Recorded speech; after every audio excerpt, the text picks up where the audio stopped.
So this is what poison ivy looks like. It has 3 leaves, obviously, and on a lot of the younger plants they have kind of a reddish little stem or vine. So like here on this one you can really see the red stem right in there. Of course the red stem is not always there, it just depends on the plant, but if you see the 3 leaves with the red stem, take off.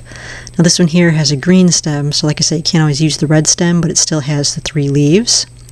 And they kind of taper off at a point. They're kind of rounded but end in a point, but they're not totally smooth.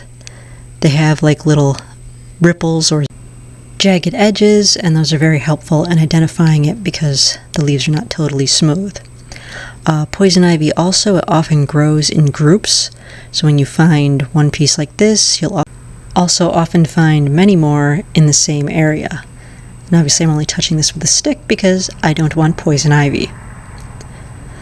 Now, another helpful thing is to know that it grows in vines. So this is that big vine connected to the tree. That is all poison ivy, and that goes straight up the tree. It's a really thick vine. You can see it here, and the way to know it's poison ivy is it's got those little roots that are stuck to the tree.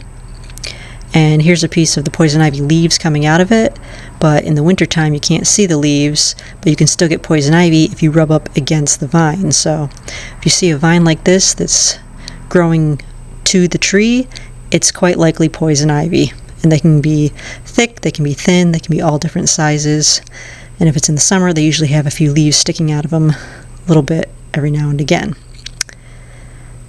Now, there are a lot of things that have 3 leaves in the woods that are not poison ivy. So this is a baby ash tree, and this is poison ivy. See the difference? It's got the baby ashes have nice smooth leaves. Now this is a 3-leaf stick tight. Again, the leaves are different from poison ivy because they're totally rounded on the edges, and they usually have little stick tights or white flowers at the top. This is a wild strawberry. It's got jagged zigzag edges, but they're totally rounded. Whereas the poison ivy, you can see they kind of taper off to a point in their jagged edges, and the jagged edges are larger as well. They're not quite so small like the wild strawberry edges.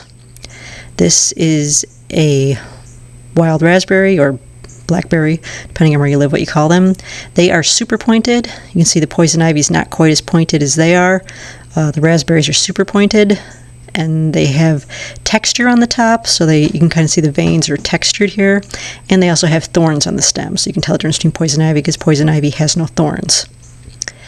Again, here's some poison ivy, so you can see the difference. It definitely looks different than the raspberries.